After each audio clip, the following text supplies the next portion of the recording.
1400 வருடங்களுக்கு முன்னால் இறைவன் ஒரு மனிதனுடைய மேலே இறங்கி திருவசனங்களை அருளினான். அரேபிய பாலைவனங்களிலே அருளிய அந்த மனிதன் பள்ளிக்கூடத்துக்கு போனதில்லை.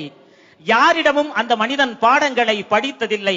அந்த மனிதனுடைய உடம்பிலே இறங்கிய திருவசனங்கள் இறங்கிய பிறகு அந்த மனிதன் தன்னிடத்திலே வந்தவர்களை பார்த்து சொன்னான், இந்த உலகத்துல 3 பேரை பார்த்துத்தான் நான் பொறாமைப்படுகிறேன் என்று சொன்னான். அந்த 3 பேரை பார்த்து பொறாமைப்படுகிறாயே, அந்த 3 பேர் யார் என்று அந்த மனிதத்திலே கேட்டார்கள். அந்த திருவசனம் இறங்கிய அந்த மனிதன் சொன்னான், நான் 3 பேரை பார்த்து பொறாமைப்படுறேன். ஒருத்தன் படிக்கிறவனை பார்த்து பொறாமைப்படுறேன், இன்னொன்னு படிப்பு சொல்லி கொடுக்கிறான் இல்லையா, அவனை பார்த்து நான் பொறாமைப்படுறேன். ஆசிரியர். மூணாவதாக படிக்கிறதுக்கு தேவையான உதவிகள் செய்யறான் இல்லையா, அவனை பார்த்து நான் பொறாமைப்படுகிறேன்.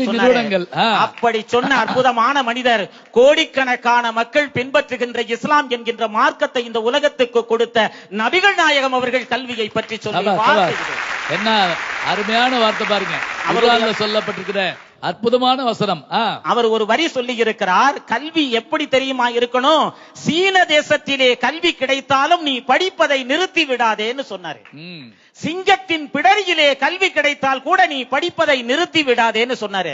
ஏன் சொன்னாரு, சிங்கத்தோட பிடரிய கொஞ்சம் கற்பனை பண்ணி பார்த்து அதற்கு எதிர்க்க கொஞ்சம் நின்னு பாருங்கயா, சிலருக்கும் உடம்பு அங்க கல்வி கிடைச்சா படினாரு.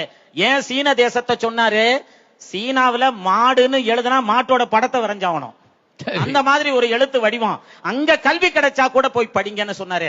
அவரோட வாழ்க்கையில பத்ரு யுத்தம் அப்படின்னு சொல்லிட்டு ஒரு போர்க்களத்தை சந்திச்சாரு. அந்த போர்க்களத்தை சந்தித்து அவர் வெற்றி பெற்றவுடன் அவரிடத்துல கைதிகளாக சில பேர் இருந்தார்கள். கைதிகளாக சில பேர் இருந்த பொழுது அவர்களை விடுவிப்பதற்காக சில பேர் வந்தார்கள். உறவினர்கள் எல்லாம் கப்பம் கட்டி அவர்கள் செய்த குற்றத்திற்கு மன்னிப்பு கேட்டுக்கொண்டு விடுதலை ஆனார்கள். ஆனால் கப்பம் கட்டுவதற்கு வசதி இல்லாமல் சில பேர் இருந்தார்கள், அபராதம் கட்டுவதற்கு வசதி இல்லாதவர்கள் சில பேர் இருந்தார்கள். அவர்களை பார்த்து நபிகள் நாயகம் என்ன தெரியுமா கேட்டாரு, நீங்க எல்லாம் படிச்சிருக்கீங்களான்னு கேட்டாரு. ஆமா நாங்கெல்லாம் படிச்சிருக்கோம்னா, நீங்கள் எல்லாம் வந்து என்னுடைய கூட்டத்திலே படிக்காதவர்கள் யாரெல்லாம் இருக்கிறார்களோ அவங்களுக்கு நீங்க கல்வி கற்றுக் கொடுங்க, அவர்கள் திருப்தியாக கற்றுக்கொண்டு விட்டோம்னு சொன்னா உங்களை எல்லாம் நான் ரிலீஸ் பண்ணிடுறேன் அப்படின்னு சொல்லி அவர்களை விடுவித்தார்கள்.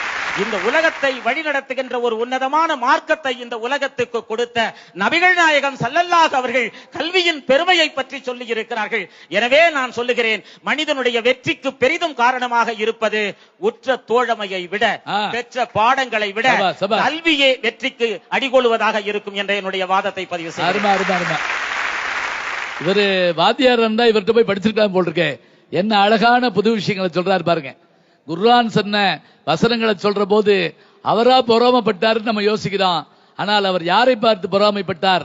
செல்வந்தர்களை பார்த்தல்ல, அழகிகளை பார்த்தல்ல, அதிகாரிகளை பார்த்தல்ல. யாரை பார்த்து? கல்வி கற்றவர்களை, கற்பிப்பவர்களை, கல்வி கற்றுத்தருகின்ற நிறுவனங்களை பார்த்து நான் பொறாமைப்படுகிறேன் சொன்னார். என்று சொன்னால் கல்வியின் அருமை எப்படிப்பட்டது!